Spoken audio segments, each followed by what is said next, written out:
వినేటటువంటి ఆత్మవాక్యాన్ని మాకు దయచేయండి. మా ఆత్మను, మా ఆలోచన తలంపులను మీ స్వాధీనపరుచుకొని నడిపించి మీ నామం బంధించుకోండి. వీళ్ళందరూ మీ ఆత్మ దయచేయండి. యేసునామములో ప్రార్థిస్తున్నాను తండ్రి. Praise the lord. హల్లెలూయా. నీతి స్వరూపుడైన యెహోవా ఘనమైన నామానికి కీర్తన భాగంలో నుంచి 150వ కీర్తన ఉత్తర ప్రతికములుగా చదువుతున్నాము. 150.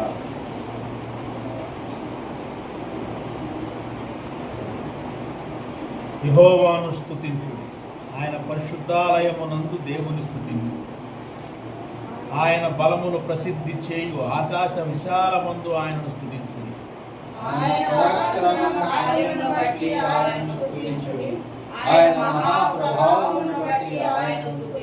మూరధ్వనితో ఆయనను స్తుతించుడి. మండలముతోనూ సితారతోనూ ఆయన స్తుతించుడి.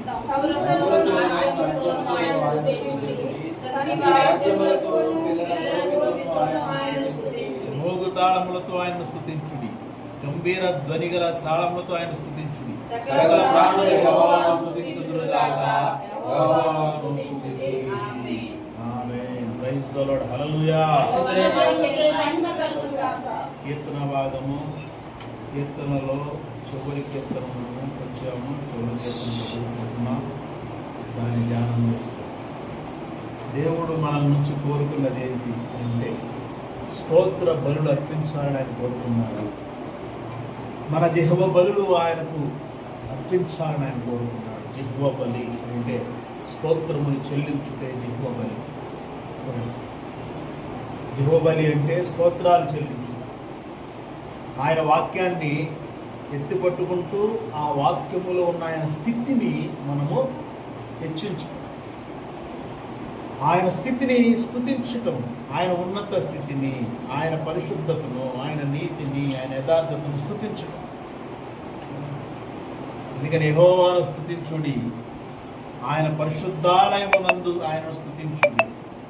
ఆయన బలమును ప్రసిద్ధి చేయు ఆకాశ విశాలమందు ఆయన స్తుతించుడి. ఆయన అంటే పరిశుద్ధాలయములు ఎవరు స్తుతిస్తారు? ఆయన బిడ్డలు. మరి ఆయన బలమును ప్రసిద్ధి చేసి ఆకాశ విశాలములు ఎవరు స్తుతిస్తారు? ఆయన ఏర్పాటు చేసుకున్న దేవుడు. ఆకాశము నుండి సకల ప్రాణులు, కింద ఏమన్నాడు? సకల ప్రాణులు యెహోవాను స్తుతించుదురుగాక. సకల ప్రాణులు అంటే ఆకాశమందు, భూమి మీద సకల ప్రాణులు